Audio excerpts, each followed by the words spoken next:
भाई सरकार कह रही थी कि युद्ध का हम पर कोई इम्पैक्ट नहीं होने वाला है, हमारे पास एलएनजी भी है, हमारे पास पीएनजी भी है, हमारे पास एलपीजी भी है।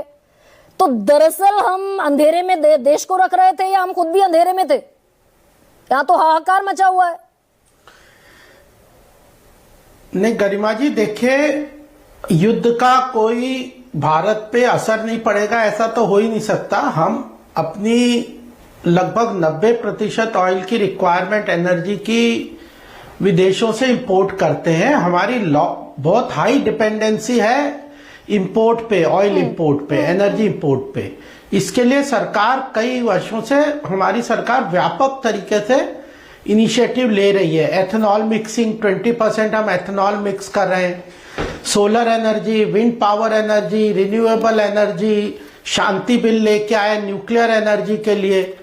तो यह जो 3-4 साल में महत्वपूर्ण तरीके से रिन्यूएबल एनर्जी के अंतर्गत एनर्जी सिक्योरिटी के लिए सरकार काम कर रही है, वह महत्वपूर्ण है। और युद्ध में अचानक ये जो सरकार ही कह रही थी ना सर, आप कह रहे हैं युद्ध का इम्पैक्ट नहीं पड़ेगा, ऐसा हो ही नहीं सकता। हरदीप पुरी कह रहे थे, एक सेकेंड सर, हरदीप पुरी क्या कह रहे थे? हरदीप पुरी कह रहे थे कि India's energy needs remain protected even during global disruptions.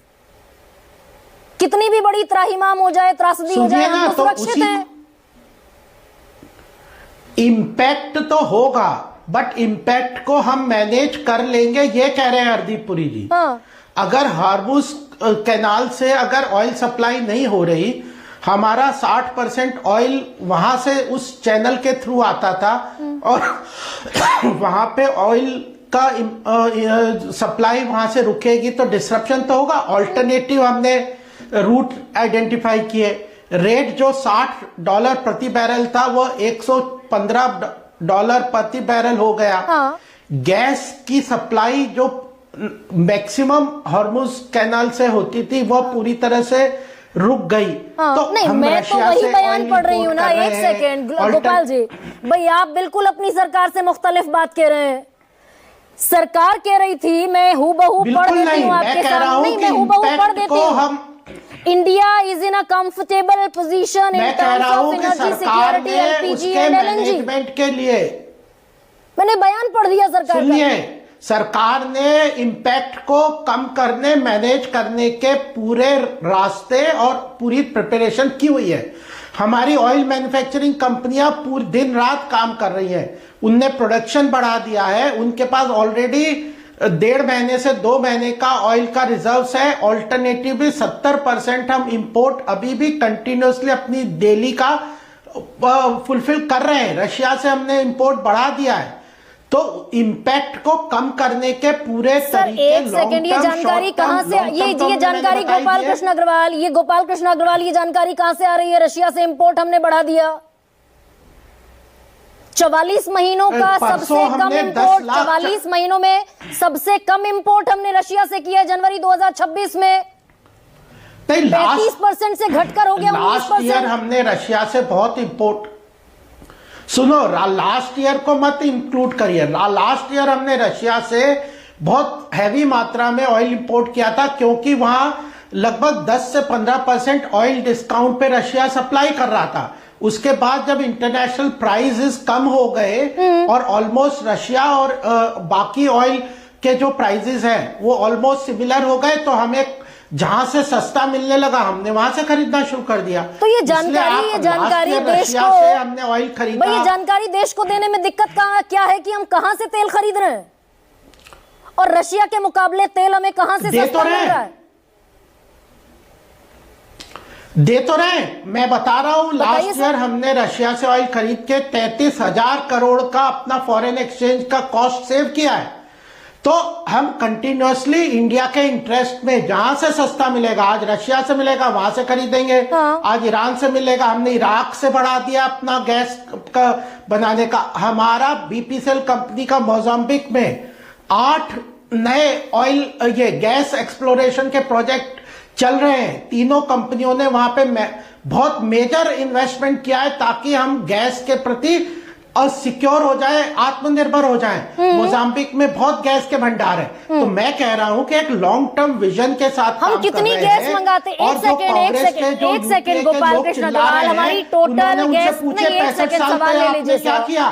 Total gas consumption का जो हमारा कंजम्पशन है गैस का, उसका कितने प्रतिशत हम स्ट्रेट ऑफ हॉर्मुज से मंगाते हैं,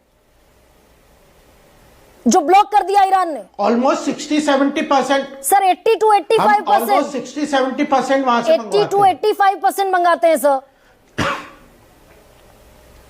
हाँ, तो हमारा मैक्सिमम वहां से आता है। हमें ऑल्टरनेटिव रूट डिफाइन करने के लिए, लाने के लिए, और जो गैस का होता है वो जो एलएनजी और सीएनजी जो होती है, हाँ। उसको स्टोरेज का प्रोसेस अलग है। आप पेट्रोल डीजल को तो स्टोरेज कर सकते हो, क्रूड ऑयल सर ये तो मैं जान रही हूँ कि हमारे पास स्ट्रैटेजिक रिजर्व गैस के लिए नहीं है। मैं तो दूसरा सवाल पूछ रही हूँ। आप कह रहे हैं स्ट्रेट ऑफ हॉर्मुज से 80 से 85% हमारी गैस आती है।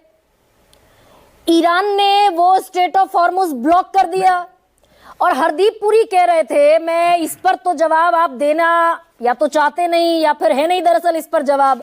हरदीप पुरी कह रहे थे कि India is in a comfortable position in terms of energy security, LPG and LNG.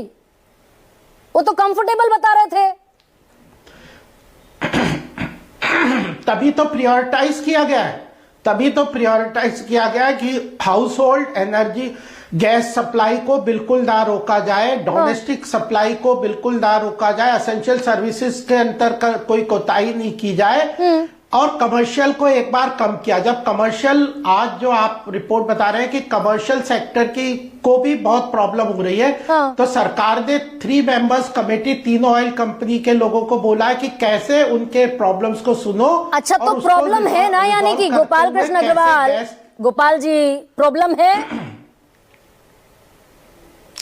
तो प्रॉब्लम, अगर ऑयल के प्राइस $60 प्रति बैरल से बढ़ के $115 प्रति बैरल हो गए, तो प्रॉब्लम नहीं है क्या? तो ये विपक्ष जब कम करने का रोडमैप बताया हुआ है। तो विपक्ष सर जब कल कह रहा था कि इस पर संसद में बहस कर लीजिए, मुद्दा है, जनता से जुड़ा हुआ मुद्दा है, महंगाई बढ़ने वाला है, अर्थव्यवस्था का तेल निकलने वाला है, युद्ध के साइड इफेक्ट पर चर्चा कर लीजिए, कल अराजक बता दिया विपक्ष को। विपक्ष कह रहा था ईरान और यूएस इजराइल वॉर पे चर्चा करिए। ऐसे समय में diplomatically it is not wise. आप ऐसे समय में अपने रिलेशंस डिप्लोमेटिकली अपनी पोजीशन को वल्नरेबल क्यों कर रहे हो?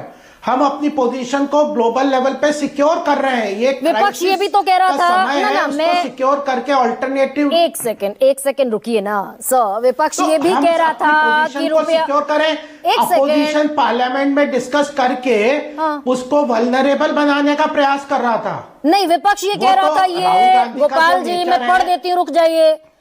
शेयर बाजार गिर रहा है, एलपीजी की कीमतें बढ़ रही हैं, वैश्विक कच्चे तेल की कीमत ऐतिहासिक स्तर पर है, सीधा असर आम आदमी पर, घरेलू बजट पर और छोटे व्यवसायियों पर पड़ेगा। यह चर्चा की मांग कर रहा था विपक्ष। आप कह रहे थे गुंडाई करते हैं विपक्ष। आज आप देखिए, आज स्पीकर पे चर्चा करना था लो कॉन्फिडेंस में, वो सरकार के आरोपों पे चर्चा कर रहे हैं। इस पर बताइए ना गोपाल जी, कहां दाएं बाएं चले जा रहे हैं आप? देता है भाई, इस पर बताइए ना। कल विपक्ष इस पर चर्चा करना चाहता था, आप विपक्ष को गुंडा बता रहे थे। जब भारत की प्रतिष्ठा का सवाल था, एआई समिट में भारत की प्रतिष्ठा का सवाल था, तो शर्ट उठा के घूम रहे थे, उतार के। क्या करते हैं? और आज किस तरह से राहुल गांधी हंस रहे थे। कल संसद में राहुल गांधी ने, कल संसद में विपक्ष के किस नेता ने शर्ट उतार दी थी? तो वो करते हैं ना, उनको मौका दोगे तो आप वो इस तरह की बदतमीजी करते हैं। मतलब कल अगर आप ऊर्जा सप्लाई में ना सर, कल अगर आप ऊर्जा सप्लाई में दिक्कत पर संसद में चर्चा कर लेते तो नंगे हो जाते विपक्ष के लोग, शर्ट उतार देते। अरे ऊर्जा सप्लाई के लिए सरकार काम कर रही है, वो पूछ रहे हैं तो हम बता रहे हैं। सरकार ने पूरा डॉक्यूमेंट रिलीज किया है। हमने 13% अपने सिक्योर रिजर्व्स बढ़ाए हैं, हमने 20% एथेनॉल मिक्सिंग की है, हमने रिन्यूएबल एनर्जी में, न्यूक्लियर एनर्जी में शांति बिल लेके आए, हम सोलर एनर्जी बढ़ा रहे हैं, हम विंड एनर्जी बढ़ा रहे हैं, हम ग्रीन हाइड्रोजन में बढ़ा रहे हैं। आप बताओ ना, विपक्ष तो बताए ये फिर